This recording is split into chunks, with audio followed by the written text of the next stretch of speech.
Hello friend, this is मधु। आप देख रहे हैं चैनल विजन क्लासेस। आप सभी को मेरा राम राम, सत श्री अकाल, नमस्कार। जो आपको सही लगे उसके साथ आप मेरे साथ कनेक्टेड फील कर सकते हैं। कैसे हैं आप? उम्मीद करते हैं सब अच्छे होंगे। मौसम बहुत अच्छा है, धूप अच्छी निकली है, सर्दियाँ आने लगी हैं और त्यौहार का सीज़न ख़त्म हो गया। आज सुबह में छठ मैया की पूजा भी फाइनल हो गई है और जो लोग छठ की पूजा करते हैं उन सभी को मेरी तरफ से छठ मैया की हार्दिक शुभकामनाएं और आप सभी का दिन मंगलमय हो। खैर, हम स्टार्ट करते हैं। जो हमारा टॉपिक चल रहा है एक्सक्रीशन, ह्यूमन एक्सक्रीशन, उसमें हमने क्या क्या पढ़ा है? काफ़ी चीज़ें पढ़ी है हमने। जो है किडनी के फंक्शन पढ़ा है, नेफ्रॉन के फंक्शन पढ़ा है, रीअब्जॉर्प्शन पढ़ा है, एक्सक्रीशन पढ़ा है, कैसे यूरिन फॉर्मेशन होती है वो पढ़ा है, यूरिन का जो है कलेक्टिंग डक्ट से गॉल ब्लैडर में कैसे यूरिन आता है वो पढ़ा है। और अब थोड़ा सा ही टॉपिक बचा, मुझे लगता है बहुत बड़ा ज़्यादा नहीं बचा इस टॉपिक में। आज ये टॉपिक ख़त्म हो जाएगा और मैंने एक नया सोचा है कि इसके कुछ क्वेश्चन मैं आपको प्रैक्टिस कराऊंगी और इस पर आप अपने कमेंट बताएं कि ये कैसा है। ये मेरा आइडिया, ये मैं सोच रही थी कि सिर्फ टॉपिक ख़त्म करने से तो कुछ नहीं होगा ना, उसमें कम से कम 90 के आसपास या जितने भी हम कर पाएँ 190 के आसपास क्वेश्चन छाँट के हम उनको प्रैक्टिस करेंगे। ये मैंने सोचा है। आपको कैसा लगता है ये मेरा आइडिया? तो वो आप मुझे बता सकते हैं। बाकी इससे पहले जो टॉपिक कंप्लीट हुए हैं उसका भी कभी धीरे धीरे देख लिया जाएगा। हफ्ते में 1 या 2 दिन हम क्वेश्चन प्रैक्टिस कर रख लेंगे, पिछले जो टॉपिक कंप्लीट हो गए हैं, और बाकी एक रनिंग टॉपिक चलता रहेगा। ठीक, ये मैं सोच रही हूँ। इसमें आप अपने सजेशन या कुछ चेंज चाहते हैं तो वो बता दें। बाकी आज जो हम पढ़ रहे हैं जो एक्सक्रीशन है उसमें थोड़ा सा, कल हमने ऑर्निथिन साइकिल पढ़ा था, ये यहाँ पे ऑर्निथिन साइकिल हमने ये पढ़ा था, है ना। अभी आज जो है थोड़ा सा फंक्शनिंग जो बच्चे हैं किडनी के वो देख लेते हैं, जो कि सभी को पता है, लेकिन थोड़ा सा मैं बता दूंगी तो मे बी कि आपको कुछ डाउट्स होंगे तो वो क्लियर हो जाएंगे। टॉपिक कंप्लीट करना है ना, उसमें कुछ भी छूटना नहीं चाहिए। आपको पहले से आता है तो भी, नहीं आता तो वेल एंड गुड, आता है तो आपका रिवाइज हो जाएगा। तो टॉपिक कोई भी जो उठाया जाएगा वो पूरा कंप्लीट करेंगे, उसमें कोई भी चीज़ नहीं छोड़ी जाएगी। वो आपके 12th के लेवल की हो, 11th के लेवल की हो, बीएससी, एमएससी या फिर टीजीटी पीजीटी के लेवल की हो, ये जो सिलेबस है हम इन सब के अकॉर्डिंग लेके चल रहे हैं।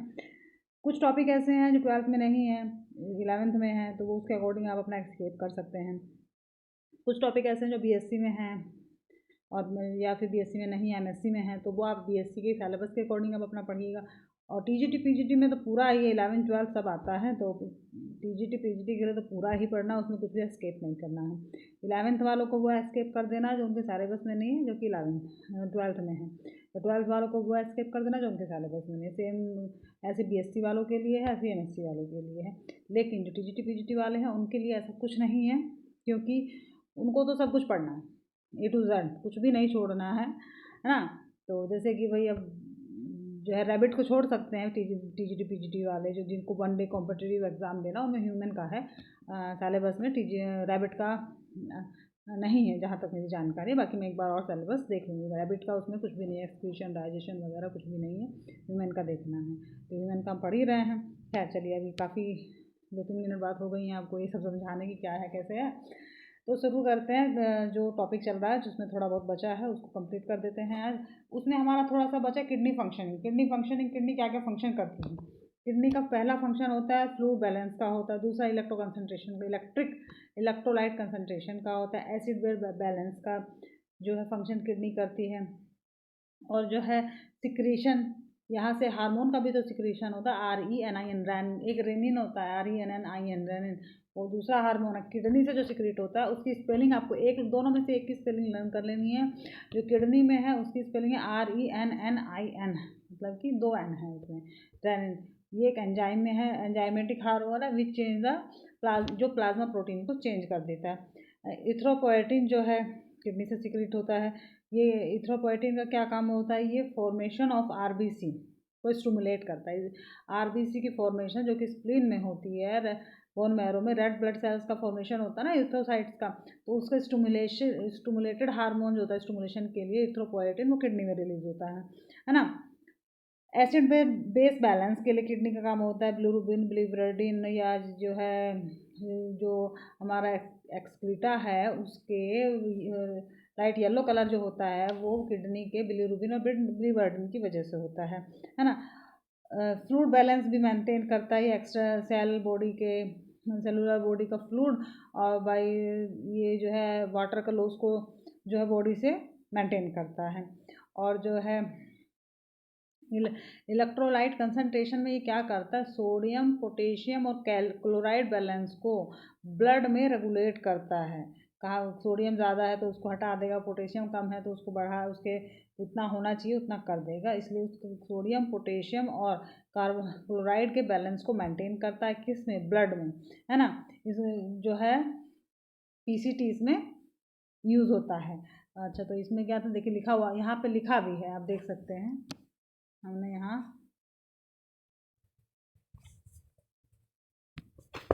हाँ ये सब है ना।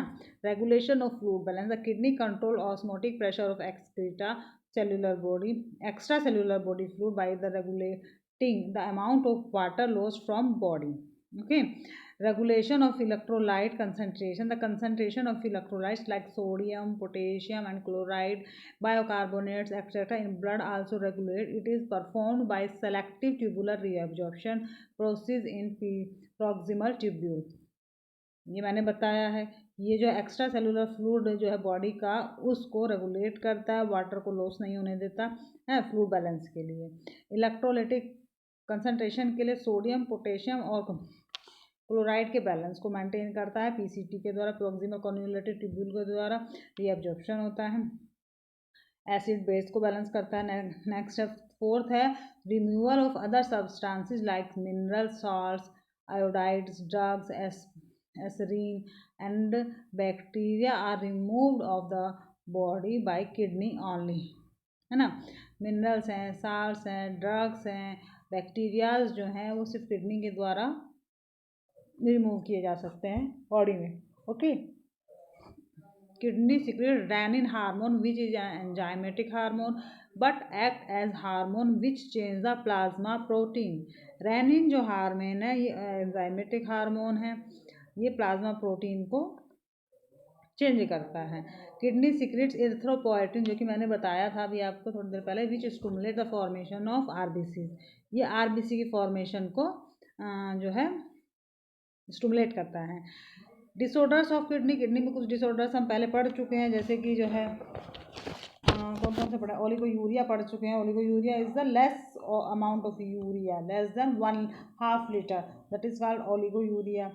या फिर जो है uraemia, more level of urea 25 to 30 milligram per 100 ml से 25 to 38 या 35 मिलीग्राम पर 100 ml और ब्लड में यूरिया अगर ज़्यादा हो जाएगा तो उसको यूरेमिया कहेंगे। ये सब हम पढ़ चुके हैं।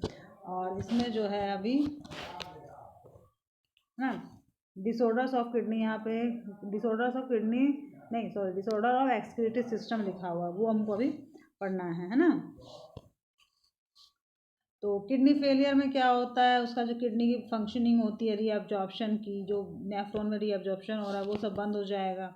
वो सब बंद हो जाने की वजह से, जैसे कि अब अगर हमने यूरिन टेस्ट किया और उसमें प्रोटीन आई, तो किस चीज़ का फेलियर डायग्नोस होगा, ग्लोमेरुलस का, बोमेंस कैप्सूल का, क्योंकि वहीं पे प्रोटीन सारी छन जाती है, प्रोटीन रह जाती है और फिल्ट्रेट में प्रोटीन नहीं आती। और अगर हमारे यूरिन टेस्ट में यूरिन में प्रोटीन अवेलेबल होती है, इट मीन्स कि हमारे नेफ्रॉन या हमारी किडनी का नेफ्रॉन का ग्लोमेरुलस का पार्ट या बोमेंस कैप्सूल वाला पार्ट प्रॉपरली फंक्शनिंग नहीं कर रहा है। इसका सीधा सीधा मतलब ये है। ओके, तो इसी तरीके से है, देखिए kidney failure, malfunctioning of kidney can lead accumulation of urea in blood. भाई वहाँ पे सोडियम का एब्जॉर्प्शन होता है, वाटर का भी एब्जॉर्प्शन होता है, जो है अमीनो एसिड, विटामिन वगैरह का रीअब्जॉर्प्शन पीसीटी में होता है ना। Uraemia which is highly harmful and may lead to the kidney failure. Urea का अमाउंट जो है ब्लड में बढ़ जाना, उसको यूरेमिया कहेंगे, और उससे क्या होगा, किडनी फेलियर हो सकता है, और ये लाइफ थ्रेटनिंग भी है ना। In case of failure of both kidney man can survive only 1 week. Kidney की फेलियर की कंडीशन, दोनों किडनी की फेलियर की कंडीशन में मनुष्य जो भी पर्सन है वो सिर्फ मैक्स टू मैक्स 1 वीक के लिए सर्वाइव कर सकता है। यही मैंने बताया ये लाइफ थ्रेटनिंग है किडनी का फेलियर होना। भाई 2 किडनी है, 1 किडनी फेलियर हुआ तो 1 से आदमी का काम चल जाएगा, बहुत हार्डफुल वर्क नहीं करना है तो। लेकिन अगर उसे बहुत हार्ड वर्क करना है या उसकी दोनों किडनियाँ फेल हैं तो फिर वो सर्वाइव नहीं कर पाएगा। दोनों किडनी फेल होने की कंडीशन में person can survive only 1 week. ये सबको अच्छे से ध्यान रखना चाहिए। In case of kidney failure dialysis of kidney transplantation is best option. Kidney failure में 2 ऑप्शन होते हैं। पहला ये कि भाई ट्रांसप्लांटेशन हो जाए किडनी का, और किडनी ट्रांसप्लांटेशन बहुत क्लोज रिलेशंस में होता है। ऑर्गन ट्रांसप्लांटेशन का रिजल्ट अभी बहुत अच्छा नहीं है ना। दूसरा है डायलिसिस। डायलिसिस में क्या होता है, एनोड कैथोड की तरह जो है दो पाइप निकाली जाती हैं, उससे ब्लड निकला, मशीन में गया, उसमें से एक्स्ट्रा जो रीअब्जॉर्प्शन अगर नेफ्रॉन में होता है वो वहाँ पे निकाला गया, बाकी जो है प्योर ब्लड जो है फिर से बॉडी में छोड़ दिया जाता है। यह पर वीक कराना होता है, काफ़ी महंगा प्रोसीजर है, हर कोई नहीं करा सकता। उसके बाद भी इतना ज़्यादा करने के बाद बहुत ज़्यादा अच्छी लाइफ नहीं होती है पर्सन की, है ना।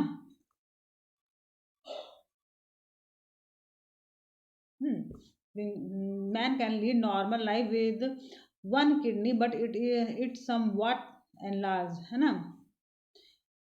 एक किडनी के साथ मनुष्य नॉर्मल जिंदगी जी सकता है, थोड़ी सी बड़ी हो जाती है, थोड़ी सी लाइफ एक्सटेंड हो जाती है अगर दोनों किडनी फेलियर है इन कंपैरिजन टू दैट, है ना। हीमोडायलिसिस या हीमोडायलिसिस या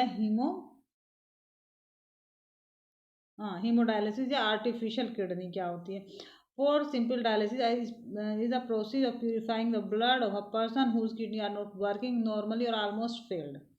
By dialysis, waste products such as creatinine or urea and free water are removed from the blood. Haemodialysis में कैरेटिनिन और जो है यूरिया और फ्री वाटर जो है हम लोग उसमें से मतलब हीमोडायलिसिस में रिमूव कर दिया जाता है। Blood drain from a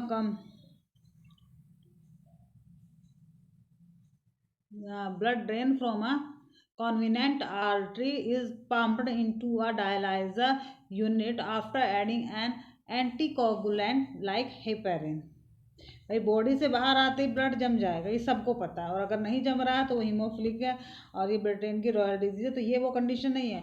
blood body से बाहर आया तो वो जम जाएगा। हीमोडायलिसिस में ब्लड बॉडी से बाहर आता लेकिन वो जमता नहीं, वो पूरा प्रोसीजर करा के उसको दोबारा बॉडी में डालना होता है, तो उसमें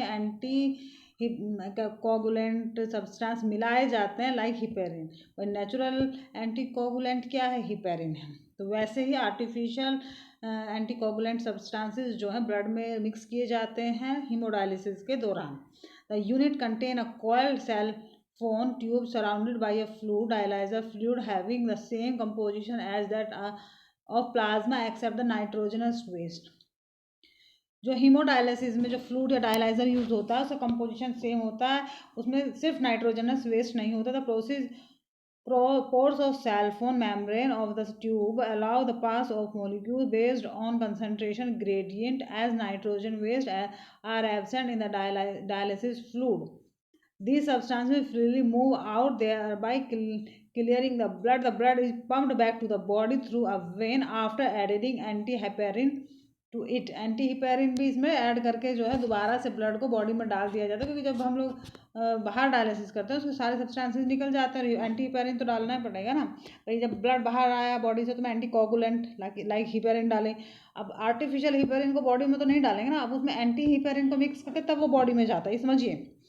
जब डायलिसिस होता है बॉडी से ब्लड बाहर आया तो उसमें anticoagulant substance like heparin we are mix and when dialysis is completed blood go back to the body we can mixed in that blood anti heparin coagulant, okay, क्योंकि body में तो heparin naturally बनेगा ना।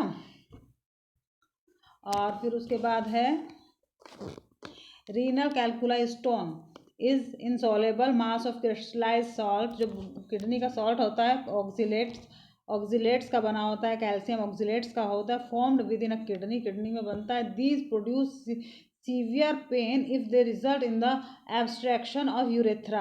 अगर ये urethra के pipe में फंस जाता है, यूरिनरी जो पैसेज होता है अपना, अगर उसमें ये फंस गया क्या किडनी स्टोन, तो बहुत पेन क्रिएट करता है। स्मॉलर साइज कैलकुली और stone are expected by the body. जो बहुत छोटा स्टोन होता है वो बॉडी खुद ही रीअब्जॉर्ब कर देती है, लेकिन अगर वो बड़ा है तो इसको सर्जरी के द्वारा रिमूव किया जाता है। Why large ones require surgical procedure to be expected. जो भी सर्जिकल प्रोसीजर होगा उसको रिमूव करने का वो हमको परफॉर्म करना पड़ेगा। हीमोस्टैटिस क्या होता है, to maintain constant internal body environment is called homeostasis. Statics से बना स्टैटिस, हीमो से बना, हीमो बना ब्लड से, तो ब्लड के बॉडी के ब्लड में जो एनवायरनमेंट इंटरनल एनवायरनमेंट होता है उसको मेंटेन करने को हीमोस्टैटिस कहते हैं। Term homeostasis was given by Walter Bradford Cannon in 1929। Term जो है हीमोस्टैटिस किसने दिया था? वॉल्टर बॉडफोर्ड कैनन ने 1929 में Carl Barnard first time told importance of stability of internal environment in 1857, who known as father of the modern experimental physiology। सबसे पहले जो है बॉडी के इंटरनल एनवायरनमेंट के बारे में किसने बताया था? बर्नार्ड ने बताया था 1857 में। To maintain water salt balance in body is called osmoregulation. Osmoregulation की तो वाटर सॉल्ट बैलेंस को ही तो इंटरनल एनवायरनमेंट कहते हैं। Term osmo regulation was given bye हबर 1902। ऑस्मो रेगुलेशन वर्ड किसने दिया था? हबर ने दिया था, 1902 में दिया था। The tissue which is concern with osmo regulation is epithelial. Epithelial जो टिश्यू अपनी बॉडी में होता है वही तो ऑस्मो रेगुलेशन से कंसर्न करता है। The concentration of osmotically active particle in soluble solution is expressed as osmoles. Osmoles OS capital O small s and m। Osmoles से इसको इसका यूनिट के तौर पर रिप्रेजेंट किया जाता है। एंड नो नंबर ऑफ ऑस्मोस पर litre of solution is called osmolarity. एक सॉल्यूशन में पर लीटर कितने ऑस्मोल्स हैं उसको उसकी ऑस्मोलैरिटी कहते हैं। वाइल नंबर ऑफ ऑस्मोस पर किलोग्राम ऑफ सॉल्वेंट इज क्या? ऑस्मोलिटी। समझ रहे हैं? 1 लीटर में कितने ऑस्मोल्स हैं? नंबर ऑफ ऑस्मोल्स पर litre is called osmolarity and the number of osmoles per kilogram of solvent is called osmolality। osmolality है ना, OSMOLALITY। osmolality और osmolarity दोनों में डिफरेंस समझिएगा। osmolarity the number of osmoles per liter of solution called osmolarity। और osmolality क्या होता है? Osmolality the number of osmole in solution per kilogram. Okay, unit of measurement of osmolarity is milli osmole per litre. भाई osmolarity को measure करने की unit क्या है? Osmole per litre, milli osmole per litre है ना। इसको कैसे रिप्रेजेंट करेंगे? Small m capital OSM per litre है ना। On the basis of osmoregulation animals are of 2 type called osmo कॉन्फर्मर and osmoregulator. Osmolarity के तौर पे एनिमल 2 तरीके के होते हैं, उनको क्या क्या जाता है? Osmo कन्फर्मर and osmo regulator. Osmo confirm में कौन कौन से आते हैं? जिनका बॉडी फ्लूइड ऑस्मोलैरिटी चेंज हो जाती है एनवायरनमेंट के अकॉर्डिंग, है ना। एनवायरनमेंट ठंडा, उनकी ऑस्मोलैरिटी चेंज। एनवायरनमेंट बहुत गर्म, उनकी इंटरनल एनवायरनमेंट ऑस्मोलैरिटी चेंज। और जो है ऐसे एनिमल्स को क्या कहते हैं? ऑस्मो फार्मर्स है ना। तो the can not regulate osmolarity of body fluid so their osmolarity change with environment. यही मैंने बताया ना, जिनका osmolarity according to environment change हो जाती है उसको ऑस्मो फार्मर्स कहते हैं। इसमें क्या आते हैं? Marine animals, vertebrates, small fresh water invertebrates, myxines, hagfish. Myxine क्या है? हेगफिश है ना। Osmo conformers vertebrate. हेगफिश जो है इसका एक्सेप्शन है, इसका ऑस्मो कन्फर्मर का। Hagfish only the osmoconformer vertebrate. All invertebrates are osmoconformers. Only hagfish which is vertebrate, जिनमें वर्टिब्रा है और वो ऑस्मो कन्फर्मर्स है। ये एक्सेप्शन है, ये है ना। एक्सेप्शन हमेशा याद रखने हैं। Osmoregulator can maintain osmolarity of blood fluid all vertebrate except myxines. मैंने बताया ना, मैक्साइम्स मीन्स हेगफिश का दूसरा नाम क्या है? मैक्साइम। तो मैक्साइम जो है वो क्या है? ऑस्मो कन्फर्मर्स है, ऑस्मो रेगुलेटर नहीं है। Osmolarity of human blood is 300 milliosmol per liter। Osmolarity of human blood क्या है? 30 मिलीमोल पर litre. Okay. Osmole regulatory mechanism differ in fresh water and marine water animal. Osmolarity जो fresh water animals में अलग है और मैराइन एनिमल्स में अलग है। फ्रेश वाटर हाइपोटोनिक सॉल्यूशन, भाई जब सॉल्यूशन का मीडियम चेंज हो जाएगा तो उनकी ऑस्मोलैरिटी ऑब्वियसली चेंज हो जाएगी। भाई मीडियम हाइपोटोनिक तो osmolarity according to hypotonic solution. If solution is hypertonic, the osmolarity is according to the hypertonic solution. If the solution is isotonic, या आइसोटोनिक, हाइपोटोनिक और हाइपरटोनिक इसी चैप्टर के पहले दूसरे लेक्चर में पढ़ाया गया है बहुत अच्छे से। दो लेक्चर में ये कंप्लीट हुआ, तीसरे लेक्चर तक मैंने इसको पढ़ाया। और अगर नहीं क्लियर है, अगर किसी ने को नहीं समझ में आ रहा तो इसी चैप्टर के पहले के 3 जो लेक्चर हैं इसमें, पहला, दूसरा और हार्डली तीसरे में, इन तीनों में मिलेगा। तो उसको हाइपोटोनिक, हाइपरटोनिक, आइसोटोनिक तीनों को अच्छे से समझिए, तभी ये समझ में आएगा, है ना। अगर नहीं समझ आ रहा हाइपरटोनिक क्या है, हाइपोटोनिक क्या है, तो उसमें जाके समझ लीजिए। अब यहाँ मैं उसको तो समझाने नहीं बैठूंगी ना बार बार, नहीं तो फिर जो कंटिन्यूएशन में टॉपिक चल रहा है वो छूट जाएगा, फिर से हम चैप्टर के स्टार्टिंग में चले जाएंगे, है ना। तो कहाँ आते हैं हम, हाँ, fresh water was hypotonic medium and osmolarity of fresh water is 100 milli osmole per litre. Fresh water की ऑस्मोलैरिटी कितनी होती है, 50 मिली osmole per litre. The osmolarity of human blood is 30 milli osmole per litre.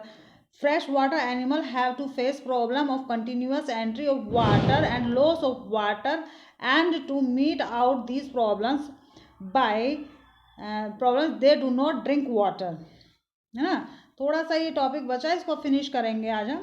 बाकी आप लोग जो है, अब जैसे मुझे कुछ याद आ गया पढ़ाते पढ़ाते ही, ऑस्मोलैरिटी, हाइपोटोनिक, हाइपरटोनिक सॉल्यूशन की वजह से।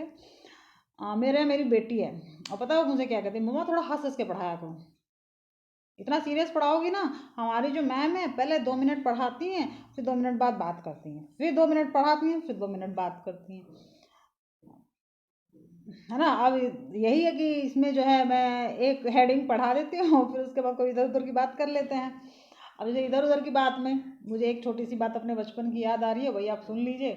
अब वही मैं बता देती हूँ, तो मे बी कि आपका जो इतनी देर का वीडियो देखे हैं, 20 मिनट आप देख रहे हैं, कंटिन्यूसली पढ़ रहे हैं यहाँ तक। भाई इतना लंबा वीडियो 20-25 मिनट का बनता है डेली, और उसमें 20-25 मिनट पर लगातार तो माइंड काम नहीं करेगा ना। एक फ्रिक्वेंसी पे दिमाग मुश्किल से 45 मिनट्स काम करता है, और अगर उसी के बीच में एक 5 मिनट 10 मिनट का ब्रेक ले लिया जाए, माइंड थोड़ा रिलैक्स हो जाए, तो फ्रेश हो गया, फिर से पढ़ने लगे, तो उसकी जो फ्रिक्वेंसी है या जो उसकी जो है एक्टिविटी है, कंसंट्रेशन पावर जो है वो थोड़ी सी बढ़ जाएगी।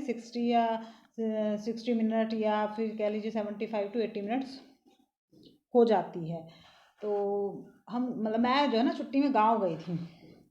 मेरा गाँव थोड़ा उधर मेरठ साइड में पड़ता है, मेरठ बागपत डिस्ट्रिक्ट में, है ना। तो अब हम गए थे, मेरे ख्याल से 5th-6th क्लास में मैं रही होंगी, है ना।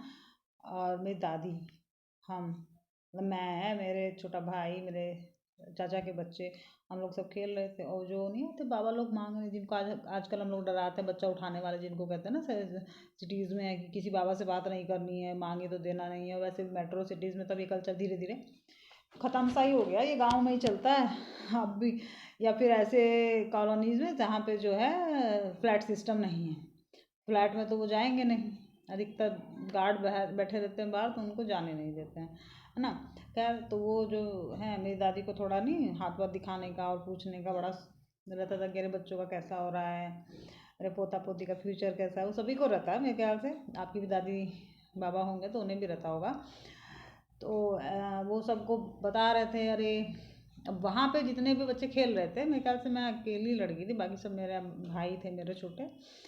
तो अब सबका बताया गया, अब मेरा लास्टली वो खुद ही पॉइंट आउट करके बोला, ये जो लड़की है ना, ये नहीं पढ़ने की आपके यहाँ, ये तो खेलने कूदने में रहती है, इसको पढ़ने का बिल्कुल शौक नहीं। और मैं सोच रही ऐसे, मैंने कहा इसको पता कैसे चल गया मुझे वास्तव में पढ़ने का उस समय तक तो शौक नहीं था, है ना। मतलब दिन भर खेलना खाना, है ना। और वो जो गुलगुले से बच्चे नहीं होते, उस टाइप से घूमना, दिन भर कूदते रहो, दिन भर खेलते रहो, वो अलग ही मज़ा होता है। वो जो टाइम होता है ना, सबसे बढ़िया होता है लाइफ का। अब जैसे इस समय भी है, लेकिन उतना आप खेल पाएंगे नहीं। तो जो जिनके आसपास उस एज के बच्चे हैं, जो 12-13 ईयर्स के या उससे नीचे, उनको बोलो बेटा पढ़ो, पढ़ना ज़रूरी है लेकिन बिल्कुल बहुत ज़रूरी नहीं है, मतलब उसके बिना काम ही नहीं चलेगा। बहुत सारे तरीके हैं पढ़ के। अधिकतर लोग कहते हैं नौकरी करो, है ना। ज़रूरी थोड़ी है सबको नौकरी करनी, कोई अपना भी तो काम कर सकता है कि नहीं। लेकिन हमारे यहाँ हमारी सोसाइटी में क्या है, 80-90% लोग अच्छे से पढ़ो, मार्क्स अच्छे लगाओ, परसेंटेज अच्छी लाओ तो तुमकी नौकरी सरकारी अच्छी लगेगी या प्राइवेट में कॉर्पोरेट में अच्छी लगेगी। ये बस टारगेट रहता है, नौकरी अच्छी मिलनी चाहिए। कोई ये नहीं कहता है कि बिजनेस भी अच्छा कर लेना, कि तुम 50 लोगों को नौकरी दे देना। खैर वो ट्रैक से भटक के जो हम बात बता रहे थे वो सुनिए। उसमें क्या था, अब जैसे वो बोला कि ये लड़की आपकी पढ़ेंगी नहीं, इसको पढ़ने का बिल्कुल शौक नहीं है, ये तो जो है मतलब 5th-6th क्लास में रहे होंगे। उसने गाँव की भाषा में बोला ये नौवीं भी कर लेगी ना तो बहुत बड़ी बात है, ऐसे करके बोला। और मेरी दादी बड़ी, अरे ऐसे कैसे बोल दिया इसके पापा, मतलब मेरे पापा के लिए। अरे मेरा बेटा तो, उनका नाम लेके बोली मेरा बेटा तो इतनी मेहनत करता है इनके ऊपर, इतना पैसा खर्च कर रहा है और जो है। और मैं टेंशन में, मैंने कहा इसको सच्चाई पता कैसे चल गई। ये बात से दूसरी बात, दादी की बात सुने तो वो भी बिल्कुल सही कि हाँ पापा बहुत मेहनत करते हैं, बहुत चाहते हैं कि हम पढ़ लें। और सबसे बड़े भी थे अपने घर में, तो सबका ये नहीं रहता कि बड़ा बच्चा जो होता है कितना पढ़ा रहा है, उसके उसका इफेक्ट पड़ता है ना छोटे वालों पे।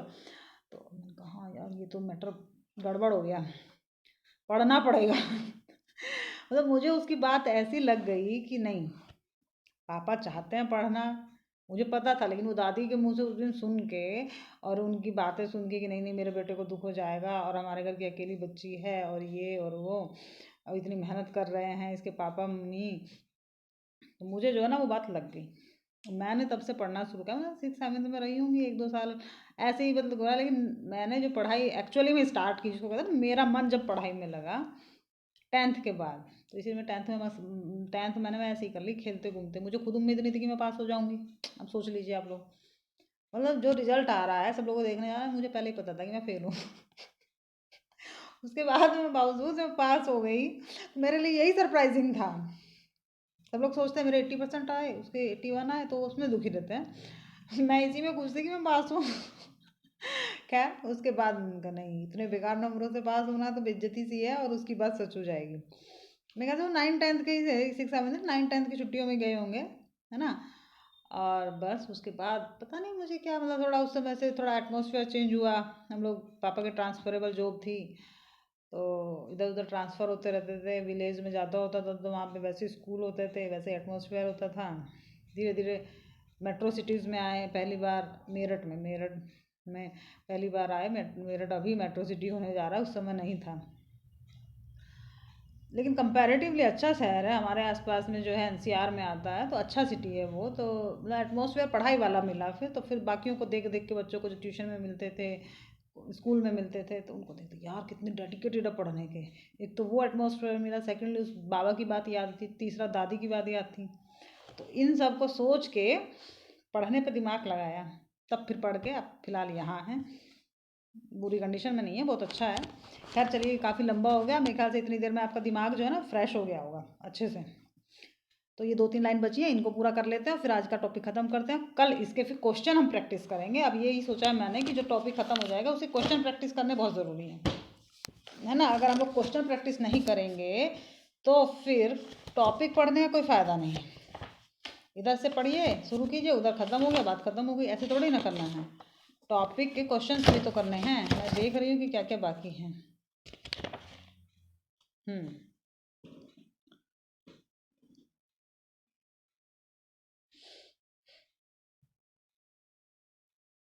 कहाँ तक हम पढ़ दिए थे? हाँ, मैगज़ाइन तक पढ़ दिए थे ना। Osmoregulatory mechanism differ in fresh water and marine animals. Fresh water has hypotonic medium and osmolarity of fresh water 50 milli osmole per 100 litre, है ना। ये पढ़ हो चुका था। Fresh water animal have to face problem of continuous entry of way water and loss of water, and to meet out this problem they do not drink water, create dilute urine. These have lonocyte or chlorine cell on their gills actively impart iron. Fresh water जो animal होते हैं वो water loss उनमें उतना होता नहीं, क्योंकि water में ही रहते हैं, है ना। ये वाटर लॉस को करने में जो है दिक्कत महसूस करते हैं, क्योंकि ये बहुत ज़्यादा पानी नहीं पीते हैं।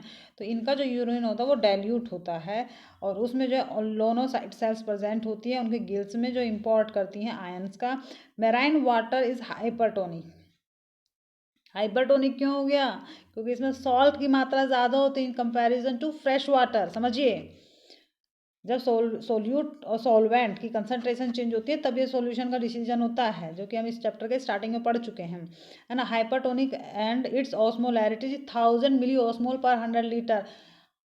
जो मैराइन वाटर है उसकी ऑस्मोलैरिटी 1000 मिली ऑस्मोल पर 100 लीटर होती है, और मैराइन वाटर की 50 मिली ऑस्मोल पर 100 लीटर पर लीटर होती है, सॉरी। और जो है ह्यूमन ब्लड की ऑस्मोलैरिटी कितनी होती है? 300 मिली ऑस्मोल पर लीटर। समझिए, तीनों को याद करना है। Marine animals have to face the problem of entry of monovalent ions and loss of body water. To meet out this problem, marine animals drink more water, and their ionocyte cells actively excrete monovalent ions, and bivalent ions are exerted with excreta और stool। समझ रहे हैं? Marine water जो है hypertonic solution होता है, वहाँ पे 100 milli osmole per litre osmolarity होती है। मैराइन जो है एनिमल्स में जो है मूवमेंट ऑफ आयंस में जो है बॉडी में वाटर के प्रॉब्लम फेस करते हैं। ये मोर वाटर ड्रिंक, ज़्यादा वाटर करते हैं। इनके एक्सक्रीटा के मूवमेंट में आयन का बाइवेलेंट आयन जो एक्सक्रीट करते हैं in the form of stool. On the basis of tolerate salt concentration, animal are of two type, call euryhaline and stenohaline. भाई सॉलिनिटी किस में होती है? मैराइन वाटर में होती है ना। मैराइन वाटर में सॉल्ट्स की मात्रा ज़्यादा होती है ना in comparison to fresh water. तो उसके बेस पर जो है दो तरीके के एनिमल डिवाइड किए गए हैं। वो होता है यूरोहेलाइन और स्टीनोहेलाइन। यूरोहेलाइन एनिमल्स वो हैं जो वाइड रेंज ऑफ सॉलिनिटी को टॉलरेट करते हैं। समझे? Euryhaline animal are those which can tolerate the large amount of salinity. Salt की लार्ज रेंज को टॉलरेट कर सकते हैं। उसमें क्या आता है? सी अर्चिन आएगा, सैलमोन आएगा, लैम्प्रे आएगा। लैम्प्रे को क्या कहते हैं? प्रोटोमाइजोन, है ना। स्टीनोहेलाइन क्या होता है? जो बहुत छोटी, भाई एक तो इतना सॉल्ट की कंसंट्रेशन को मैनेज कर पाता है और एक कितनी सी को कर पाता है, ऐसे समझ लीजिए। यूरोहेलाइन ज़्यादा कंसंट्रेशन या ज़्यादा रेंज ऑफ सॉलिनिटी को मेंटेन कर पाते हैं। इसमें सी अर्चिन आता है, सी लैम्प्रे आता है, सी सैल्मोन आता है। सी लैम्प्रे को प्रोटोमाइजोन कहते हैं, है ना। स्टेनोहेलाइन के तो जो इतनी सी कंसंट्रेशन ऑफ सॉल्ट को मेंटेन करते हैं। और जो है इसमें क्या आएगा? गोल्ड फिश आएगी। इसका साइंटिफिक क्या नेम है? क्रस्टेशियस ऑरेटस, एंड मेनली फ्रेश वाटर क्रस्टेशियस ऑरेटस। ये तो आपने ऐड में भी देखा होगा ना। नेम, वो कौन सा वाला ऐड आता है? Alexa name of golden fish, scientific name of golden fish, है ना, वही वाला ऐड याद कीजिए। कौन से वाला ऐड रहता है? जो बोल के देखो सब होता है, गूगल से बोल के देखो सब होता है, ऐसे करके कुछ है वो ऐड। तो वो जो बेटी है वो पूछती है, Google scientific name of goldfish Carassius auratus, the scientific name of goldfish, ऐसे करके बोलता है ना वो। तो वही वाला है ये, वो ऐड से याद कर लीजिए। वो जो फिश है वो फ्रेश वाटर फिश है। वो फ्रेश वाटर में सॉलिनिटी हम कितनी कम रखते हैं, तो वो सॉलिनिटी को नहीं टॉलरेट कर पाती, वाइड रेंज ऑफ सॉलिनिटी। तो इसी से इसको आप याद रखें। इसका एक ही एग्जाम्पल याद रखिए, गोल्ड फिश या क्रस्टेशियस ऑरेटस। ओके, तो आई थिंक वीडियो अरे काफ़ी लंबा हो गया और ये टॉपिक भी ख़त्म करना था। तो आप सभी को मेरा नमस्कार। ये है विजन क्लासेस, आप देख रहे हैं मेरे साथ। और आप अपने कमेंट मुझे भेज के, अपने सजेशन मुझे कमेंट कर सकते हैं, लाइक और सब्सक्राइब कर सकते हैं। मेरा टेलीग्राम पे भी चैनल है vision classes bye Madhu Chaudhary, उसको आप ज्वाइन कर सकते हैं। वहाँ पे भी आप अपने कमेंट वगैरह मुझे अपने सजेशन भेज सकते हैं। और इसके क्वेश्चन प्रैक्टिस हम करेंगे अब। इसमें मेरे पास जो बुक है उससे मैं क्वेश्चन निकाल के उसका पीडीएफ बना के, जैसे भी मैं उसको कल सोचती हूँ मैं कल क्वेश्चन प्रैक्टिस कराती हूँ। ओके, तो आप सभी को मेरा नमस्कार, सत श्री अकाल, राम राम, जिससे आपको अच्छा लगे और आप लग खुश रहें, बेस्ट ऑफ लक, बाय।